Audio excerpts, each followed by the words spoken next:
بسم اللہ الرحمن الرحیم۔ سب سے پہلے تو میں اپنے خیبر پختونخوا کے میڈیا کے دوستوں کا اور ایبٹ آباد خصوصاً ایبٹ آباد کے میڈیا کے دوستوں کا اور ایبٹ آباد پریس کلب کے میڈیا کے دوستوں کا میں بے حد مشکور ہوں، جنہوں نے ہر دم ہمارے ڈاکٹرز کی آواز بڑے بڑے حوالوں تک پہنچانے میں ہماری مدد کی ہے۔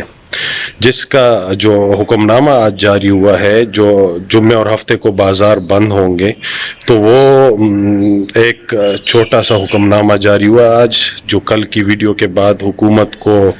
احساس ہوا کہ واقعی میں کرونا زیادہ پھیل رہا ہے، تو اس لحاظ سے کوئی عملی اقدامات اٹھانے چاہیے۔ لیکن میں یہاں عرض کرتا چلوں کہ اس جو جمعے اور ہفتے کا جو حکم نامہ جو اس سے کام نہیں چلے گا۔ حکومت کو ہر ادارے میں کرونا SOPs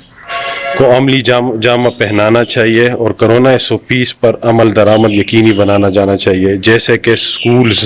جیسے کہ جو ہمارے ہسپتال میں OPDs میں رش ہوتی ہے اور اس رش کی وجہ سے کرونا کے پھیلاؤ میں